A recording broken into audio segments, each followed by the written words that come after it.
यानी जी आप लोग किस चीज़ का विरोध अभी जो नई अटेंडेंस पॉलिसी उसमें क्यों विरोध कर रहे हैं? हम लोग का ये है जो हम लोग को ऑनलाइन अटेंडेंस ली जानी है। एक बड़ी दिक्कत हम परिषदीय विद्यालयों में ये है कि हम लोग के जो टीचर्स होते हैं वो शहर से कम 20, 30, 40, 50, 60 किलोमीटर ड्यूटी करने जाते हैं।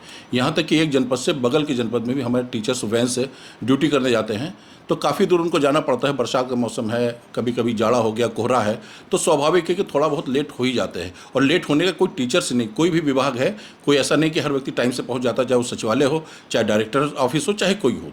तो उसमें ये इन्होंने जो व्यवस्था की है कि हमारे इस ऐप में 7:45 से 8 बजे तक सुबह का टाइम दिया है। अगर 8 बजे तक कोई टीचर नहीं पहुंचता है, अगर 8:02 पर 8:10 पहुंचता है तो लॉक हो जाएगा। और एक थोड़ी सी लेट होने पे 5 मिनट, 2 मिनट, 3 मिनट लेट होने पर उसका पूरा दिन की छुट्टी, उसका पूरा दिन की अनुपस्थित हो जाएगी।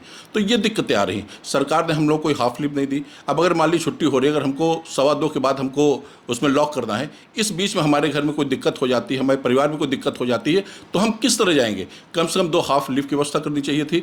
और कम से कम जैसे माध्यमिक विद्यालयों में देखा गया है कि माध्यमिक में तीन तीन छुट्टी, कम से कम 3 दिन अगर कोई टीचर लेट होता है उसके बाद ही उसके एक सीएल कम करते हैं। उसके बाद अगर लेट होता है 1 महीने में तो उसके ऊपर भी वो आगे निर्णय लेते हैं कि वेतन काटा या क्या गया। मगर हम लोग यहाँ कुछ नहीं है, किसी तरह की सुविधाएं नहीं दी गई हैं। जो रोड हमारे यहाँ, बहुत सारे स्कूल ऐसे हैं कि स्कूल तक रोड नहीं गई। आपने देखा होगा अभी इस बरसात में ही जब से अटेंडेंस लगाई गई, बहुत सारे वीडियोस वायरल हुए हैं कि कीचड़ में सन के किसी तरह से मुश्किल से, क्योंकि गांव के अंदर स्कूल हैं, रास्ते कच्चे हैं, और उस कीचड़ से सन के हमारी महिला टीचर्स वहाँ तक जाती है, उनकी गाड़ी नहीं पहुँच सकती है। एक बार देखा है ऑटो से तमाम टीचर्स किसी तरह करके जा रहे तो गिर पड़े। तो इसमें बहुत सारी दिक्कतें हैं। विभाग को सोचना चाहिए कि बहुत सारी चीज़ें। एक बात और आपको बताऊं, हम परिषदीय विद्यालयों में और आज तक का रिकॉर्ड है पूरे प्रदेश में, जो हम शिक्षक हैं और जो शिक्षिकाएं हैं, इनके लिए आज तक लैट्रिन बाथरूम की व्यवस्था नहीं हुई है। हमारे महिला टीचर्स जो हैं वो पानी पीने से घबराती कि उनको बाथरूम न जाना पड़े।